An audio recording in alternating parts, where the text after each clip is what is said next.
Hi, my name is Menezes. I beat the often path by developing and scaling delicious plant-based chicken that delivers everything you love about chicken without the birds. Welcome back to the Beat the Offen Path podcast. I'm your host, Ross Palmer. Well, gang, today I'm going to geek out because I've got a record holder on the show. Andre Menezes broke a record for plant-based meat companies when his company, TiNDLE, raised $100 million in Series A funding. TiNDLE makes plant-based chicken alternatives that are sold around the world, and they're championed by world-class chefs and fast food chains alike. But more importantly, Andre's personal journey took him from working directly in the meat industry for an extended period of time to realizing the many problems with that gigantic industry, and to the realization that plant-based meat alternatives are in fact the future of quote-unquote meat. It doesn't get more exciting and inspiring than this for me personally, so I apologize in advance for nerding out.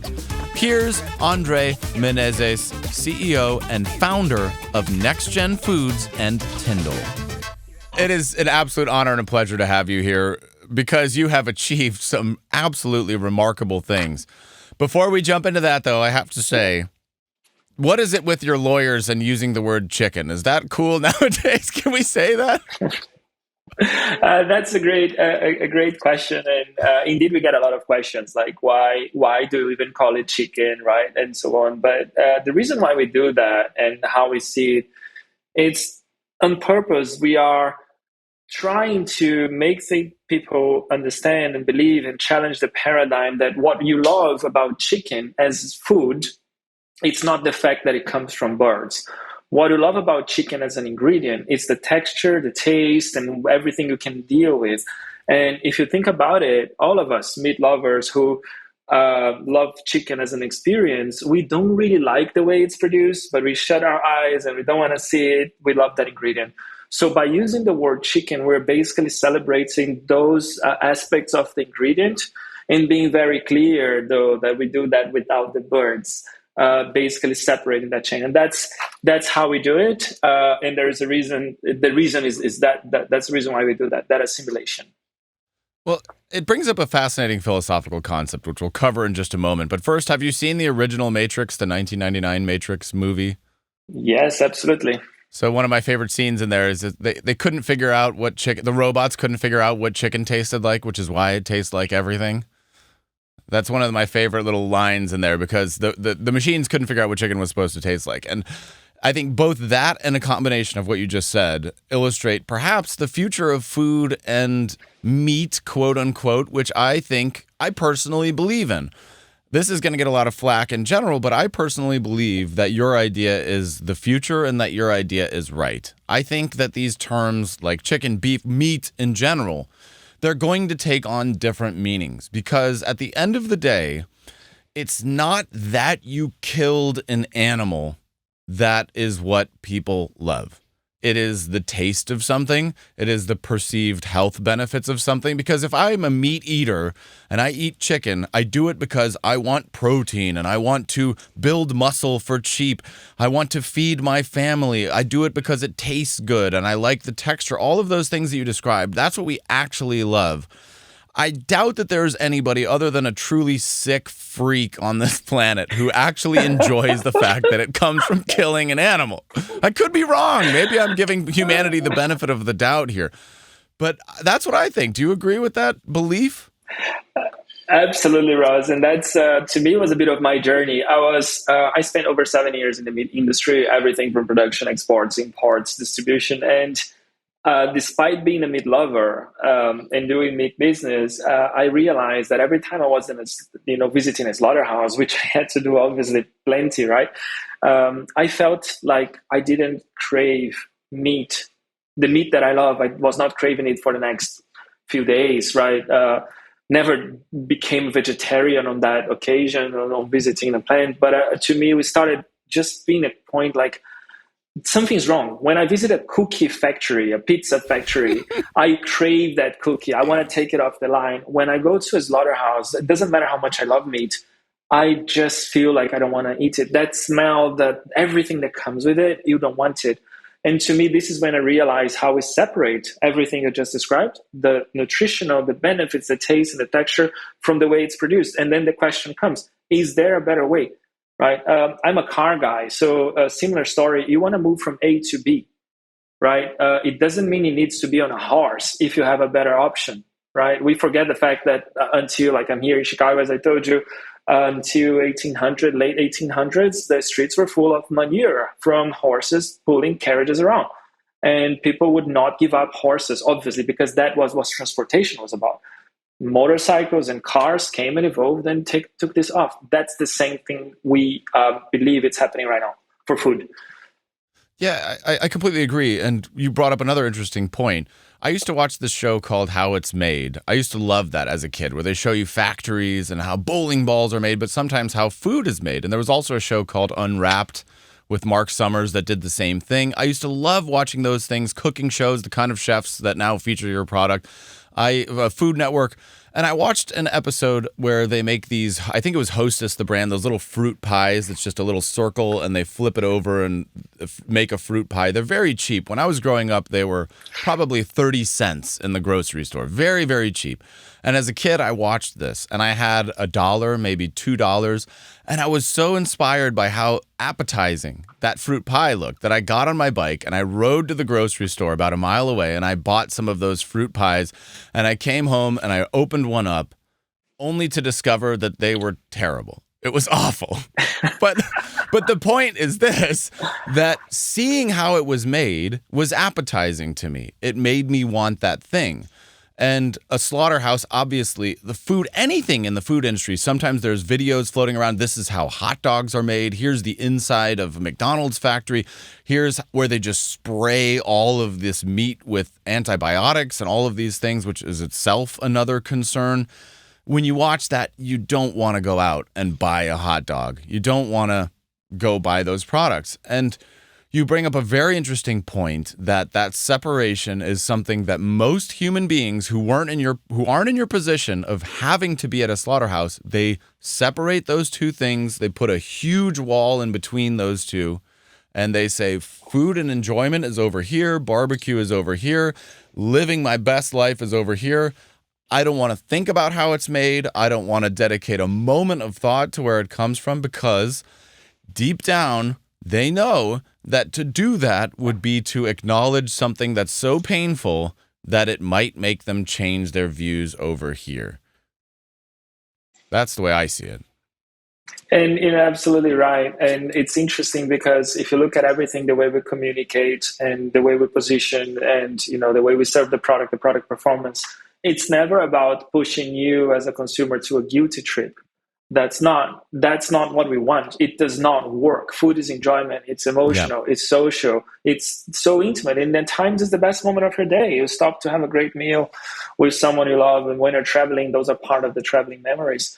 And that's the bar that we need to perform as a sector, without the animals. Yes, we've been using animals for thousands of years, but it's time to move on, I guess, with something better. I mean, I don't know if you know, the whaling industry, hunting whales and using primarily the oil to light the streets in the city, was the fifth largest industry in the US in the late 1800s.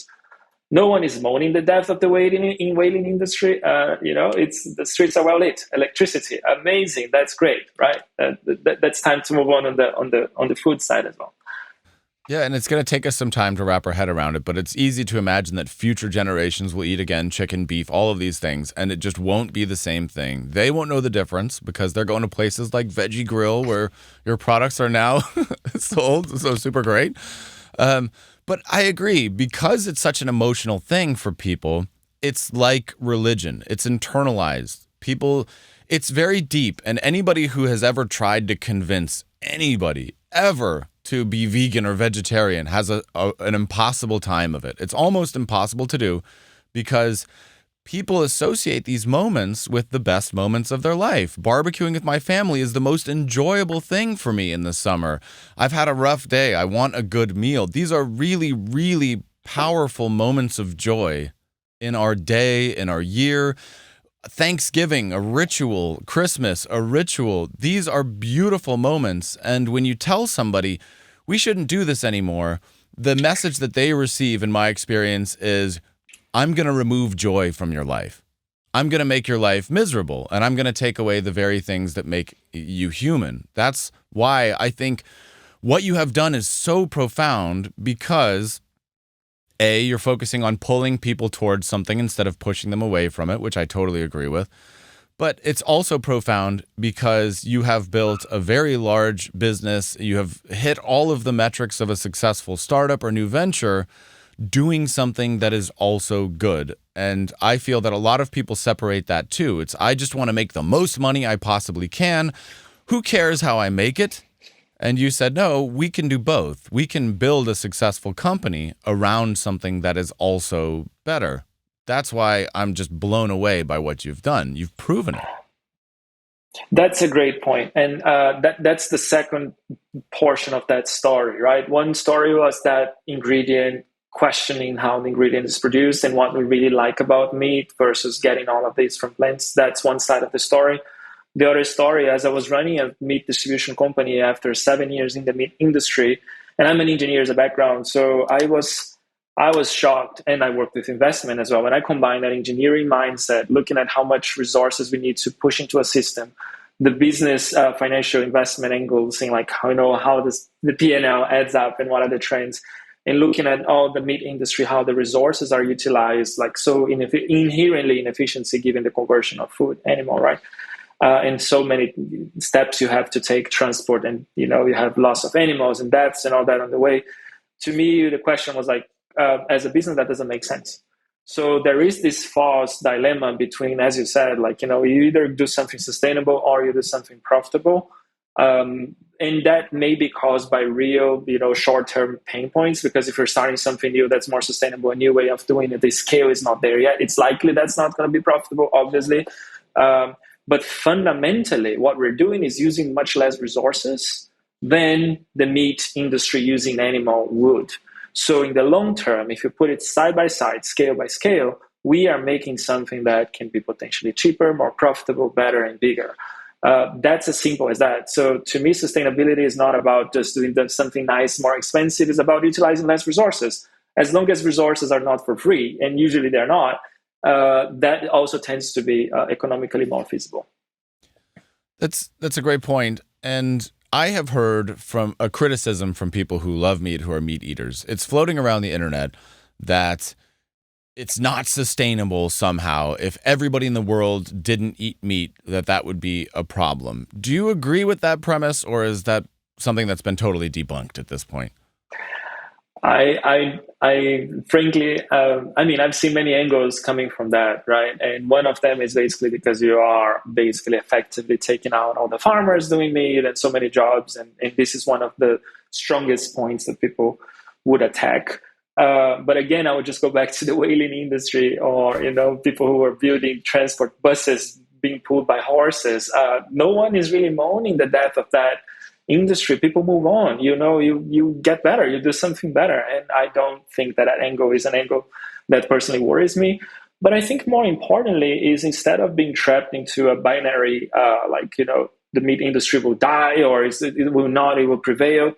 To me, it's all about, in the end, for the foreseeable future, it's all about balance and growing, finding a balance that makes sense. If you ask me in 100 years' time, I'm pretty confident that it's going to make no sense to get meat from animals. It's just going to be the most, archaic thing ever that no one wants to do. That's 100 years. But to get there is not a battle of yes or no. It's not a 0 or 100%. To me, it's like, you don't need to have meat 3 times a day. It doesn't matter. Yes, you're trying to get protein, but come on, 3 times a day is just too much. Like, past generations, we didn't, right? So it's about reducing to a level that makes sense. And that's all, I guess, for now, right? And then gradually evolving products, technologies, distribution, awareness, all of those things evolving and moving towards that goal. That's how I see it. A bit more pragmatic, although the reality is that we need a very quick shift for sustainability reasons. You and your co-founder, Timo Recker, right? Yeah.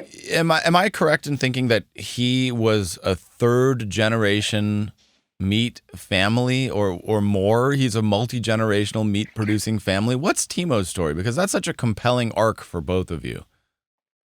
Yeah, it's funny because yes, he's a third generation Schnitzel manufacturer in Germany, Right. and he was a very similar. Like it's funny how Timo and I we are about the same age. We like were born in different places. Our paths only crossed very recently, but like so many things in common, including that. So the background with meat and the business.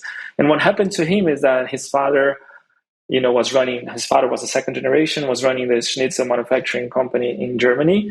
And then he was, brought in to help turning around the business. They went into some financial difficulties back in 2008, 2010.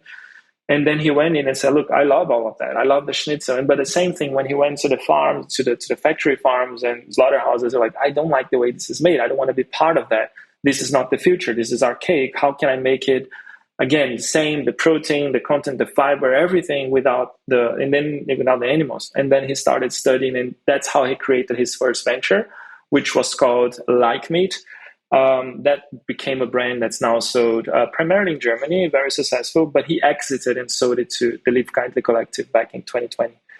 That's his background, which in so many aspects is so similar to mine, but I was a few years behind. I was in the meat industry all the way until 2019, and he was already in the plant-based since 2012. Real pioneer there.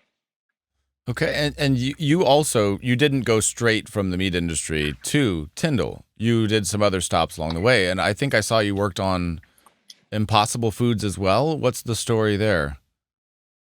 So as part of that meat industry, that's when I started asking myself, when I put the things together, right? I was like, this is not a sustainable business in the long run.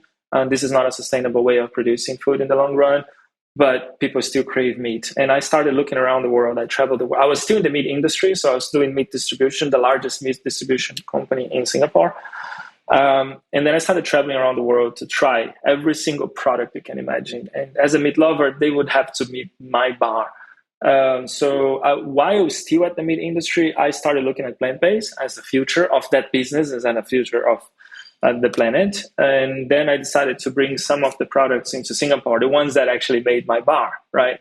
That's the context in which I was running and leading that distribution, one of the distributors bringing Impossible into Singapore, which was a very eye-opening experience to me. And that's how I got connected to Timo. I was bringing his products as well to Singapore, and got connected to so many other founders like, Just Eggs and Miyoko and so many interesting companies out there.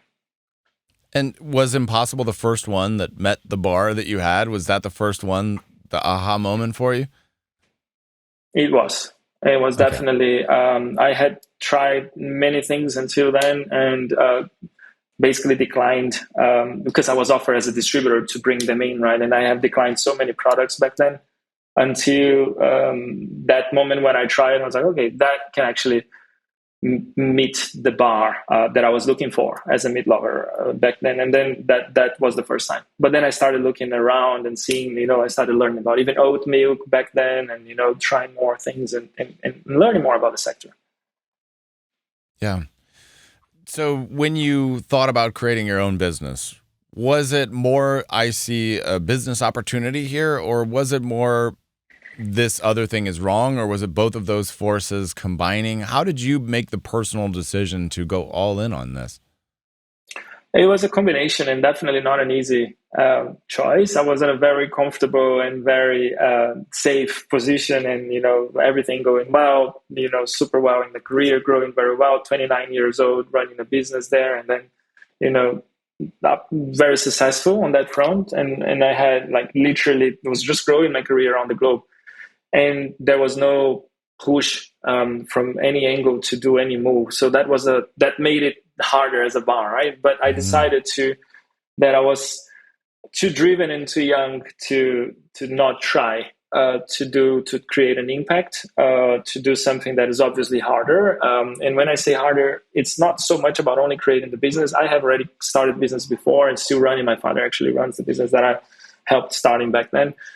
But the thing to me, what's harder is like, this is a new category, right? If you're selling meat, you are part of a $1.4 trillion industry. And if you're selling plant-based, you are a nascent 1% of that, relying on consumers trying for the first time. And that's a massive, massive uplift. And also a mission, right? So, but to me, that was what was driving me. I mean, someone has to do it. I'm better positioned than anyone else around me to do it. I have, some level of financial comfort. I have a career and I have everything. I have not a lot of financial commitments and, kids and anything that I would be dying to have a job and just be safe. And I said, it's my calling. I got to go and do it. That was then the combination. And I said, that makes business sense. And there's probably a better way to use all of my learnings from the meat industry to do a global leading company in this space and help driving the category ahead. That was how it started. Obviously, same view for TiNDLE, same thing. That's so cool. And we've talked a lot about bars that you can reach or moments that are pivotal. Tastes, quality, this is an important bar. But I think the next important bar for the industry is price. And as somebody who hasn't bought any meat or chicken or beef for over 10 years, sometimes I am shocked to see how cheap it actually is. Because here in the United States, it's, you can get 10, I don't know, I'm being a bit facetious, 10 pounds of chicken for $1.66. You get a giant thing of chicken for under $2. And the same thing is an individually plastic wrapped tiny single serving of whatever Beyond Meat or Impossible. It's just so much more expensive. And that is an unfortunate bar that has not yet been met, because for many people who are just struggling to get by, who don't have a lot of extra income or wealth, they say, yeah, I might be interested in this, but this other thing is just so much cheaper and I can feed my family so much better with it, that we haven't yet reached this equilibrium where the efficiency and the cheapness of products on the input side of the artificial meat matches the cheapness of purchasing the products for actual meat. Is that only because of subsidies? What is the reason for that, and how do you see the price coming down in future years of the new types of meat? That's a great point. And there are a few components to that. So fundamentally, let's start from the meat industry, right? The price, that was part of what made me realize as a business guy, like looking at this doesn't make sense in the future, was that I had a chicken, my frozen chicken back then on the supermarket shelf, 1 kilogram, about 2 pounds, being sold at $2.50 Singapore dollars, so about $2 back then, on the supermarket shelf.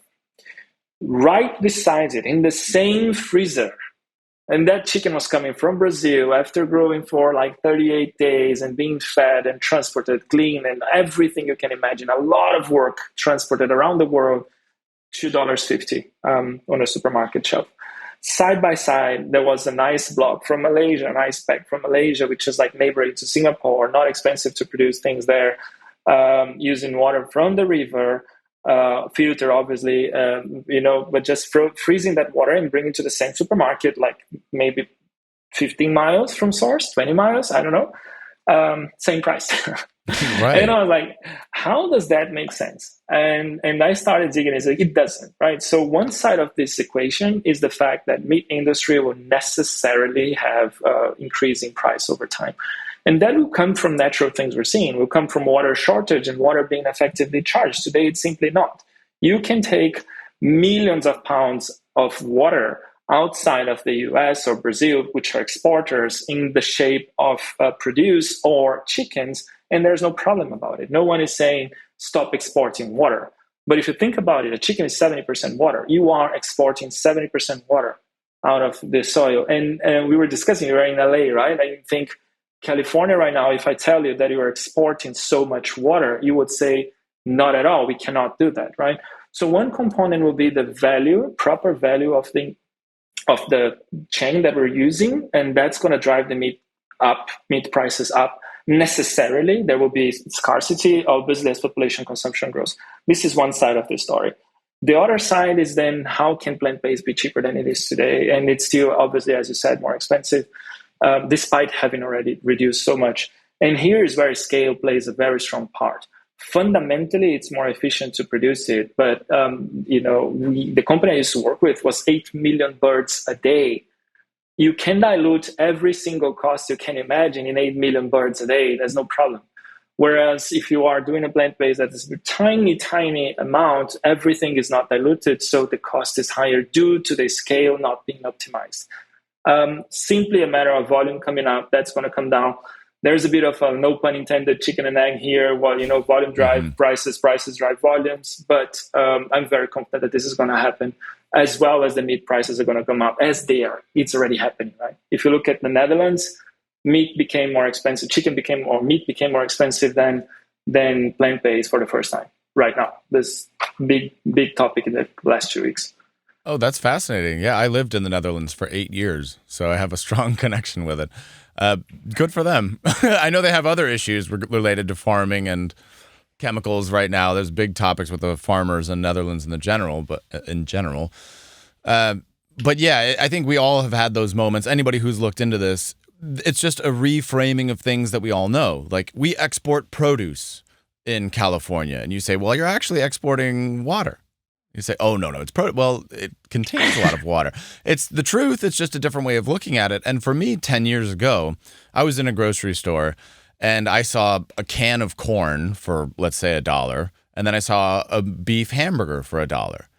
And I thought to myself, how many thousands of cans of corn has that cow eaten in its life? Millions of pieces of corn to generate this burger. How does that make any sense? And obviously there are government subsidies, there's economies of scale involved, but it's not an accurate reflection of what actually goes in. And a lot of these costs are obscured, probably deliberately, so that the consumer is not aware of the true cost of these things. They don't want you to think about the water, the antibiotics, the pollution, the runoff, all of these other side issues that go along with it, because that makes it inconvenient. So on the one hand, it is a positive thing. I don't want to totally knock it, because subsidizing food is a positive thing for people, making food affordable. That is a good thing. I'm not knocking that as a general principle, but the point is that people on the end of the consumer chain, they have just no concept of what actually goes into making the products. They just see the sticker price and they buy it or they don't buy it. So you mentioned a great point here. And again, like, as a car guy, I watch very closely now the next transition that's happening into electrified BEVs or plug-in hybrids or whatever, but electrified mobility, right? And there is, if you're not really deep into the sector, you tend to believe that, it was the fact that Tesla accelerates so quickly that made the EV industry grow, and Tesla is the only player out there because they're so good in communication. But the reality is that if you look at the EV market, it was, first, before internal combustion engine, actually there was an electric vehicle, right? The car, first was steam, and then electric, and then internal combustion. That's back in the late 1800s. And then it went all the way, internal combustion engine taking over, as we all know. And electric vehicle prototypes and even models being sold were always there. But like that, growth and growth, stagnate, that a lot of steps in between, until you started having money going to the space. Companies like Tesla, which basically shaken up everything and opened the eyes of everyone else that actually the products can be excited. And then you have all the industries doing that excitement. And then suddenly you have governments as well, effectively handling out checks to in benefits, because you can now drive in London and you can charge for free in Lisbon, and you can find a parking space because your car is electric. So there's so many benefits that were given to EVs that has actually driven the whole sector to get out of that very marginal small line to exponential growth that's starting to happen now. And we lose all of that side. What's happening with plant-based meat right now is that we're still on that edge of that growth, but all the subsidies are only going to the incumbents, to the meat farm, and dairy in general. That's something that comparing has not happened yet in plant-based, and hopefully it will happen. Was there a moment where you thought, I made a huge mistake?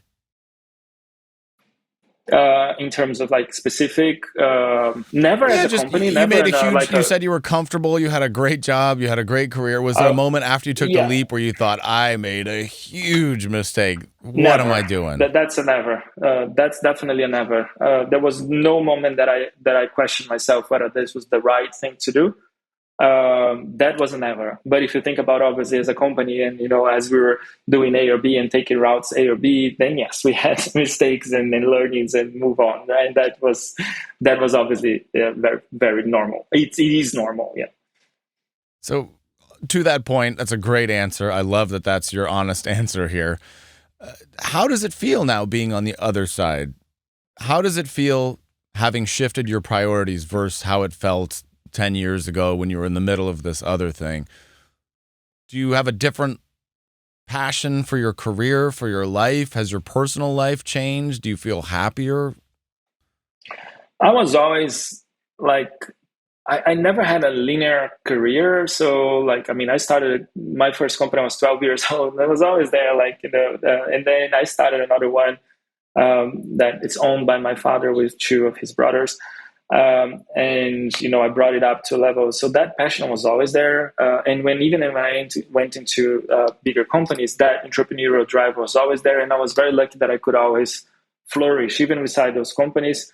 I had entrepreneurial mandates. So that was something that to me was always there. I didn't have a linear progression by any means. Like I started from investment fund and then went to like supply chain. And then I have grown in different very quickly within that ladder. And then I was expat to Singapore, a joint venture, took over like the management of the business there.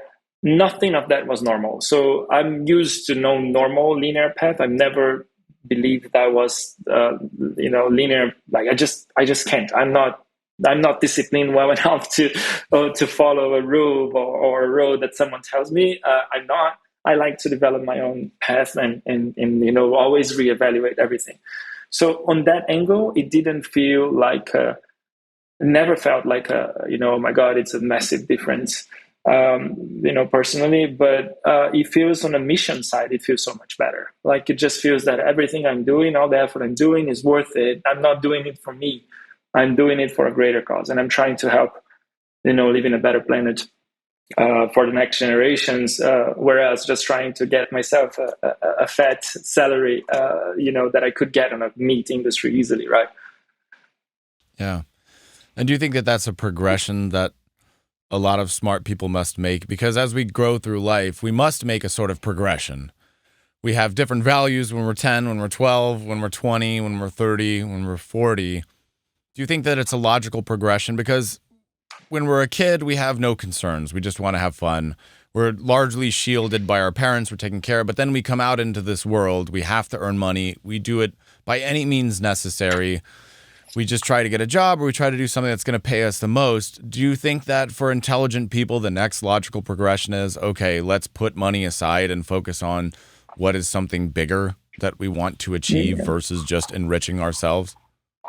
I think the world would be a much better place if everyone had achieved the minimum level of the basic needs being addressed in a way that there's no, you're not I mean, you still have access to education and healthcare, and you can have a decent life. Because to me, what happens and if you look at it, it's so clear, and you look at financially successful people, what happens is usually that you start from that eager and you have to pay your bills.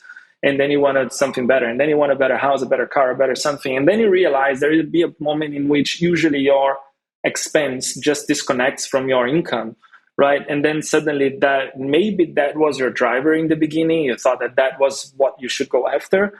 But if you keep going after that, you will see that it's just empty, because what happens, your life doesn't really change that much anymore. And basically the numbers just stack up in the bank account. So what I feel that transition happens, some people say, is when you cross that $80,000 kind of annual income on average. Obviously Right. it changes by country. But I do feel that if everyone had all those basic needs met, and you see that, to your point, smart people and very successful financially people, usually they go through that, and whatever number the number is, they start taking care of bigger missions, right? So how do I impact more people? How do I leave a legacy? How do I leave a better planet than it was when I started? And then you become effectively less self-centric or egocentric, and you start looking at a broader impact. And to me, that's a big change that I have felt very clearly when I started having my corporate career going up very quickly, and I could keep my expenses down, always like relatively frugal on my expenses consciously. And then that to me is what I would hope, that the world would just be a better place, because then you're worried about bigger things. And very likely that when you do bigger things, you actually get more money. So it's interesting. Yeah. And that right there, you just summed up the entire premise of this show. Right there. That's it. So as we wrap up the end of this, I just want to express my gratitude again, not only for you doing this, for you committing to this, and for making that shift, which again, I think is just so powerful, that you went from the meat industry, and so did your co-founder, to this, and that you're thriving on the other side. You feel great about the mission that you're doing. It's fantastic, but I'm also deeply humbled and honored that you chose to sit with me and share your story. I cannot wait to hear what happens to you and for you in the next 5 years when TiNDLE is a household brand that everybody knows. I think it's just a matter of time. Thank you so much, Ross. I mean, it's so inspiring to see what you've been doing and achieving. So thank you so much for giving me the space to share a bit of our story here. I think it's part of our mission, right? To communicate and communicate why we're doing it, what's the reason behind, who are we behind this, and debunk some myths. I think that's important as well. Again, not everyone has to have a similar view, but at least understand where we're coming from usually helps. So appreciate this space and the opportunity to do that. Thank you so much for that. Well, it's my absolute pleasure. And as we wind down the last couple minutes, I would like to leave the floor to you. So is there anything you'd like to promote or share? Where can people learn more about your mission, your company? There's a couple different websites, but promote whatever you want to promote right now. Thank you so much for the space. But I think just following our content and news, be through our channels, the Instagram at TiNDLE Foods, LinkedIn, TiNDLE Foods, our own team as well. We're always informing about everything that's going on. In our website, TiNDLE.com, you can find even restaurants that are serving near you around the world, right now in 9 countries. And you can even, if you are in a place that you want to give it a try, it's also available on Goat Belly. So if you search for TiNDLE on Goat Belly, you can actually give it a try if you want. I guarantee you won't regret. It's really delicious. Sounds good. And again, that's TiNDLE.com, TiNDLE.com. Many famous chefs, well-known chefs support this now. Many restaurants, Veggie Grill in the United States, available at fine dining restaurants now around the world. Very exciting time. So again, I thank you, Andre. And with that, the official podcast is over.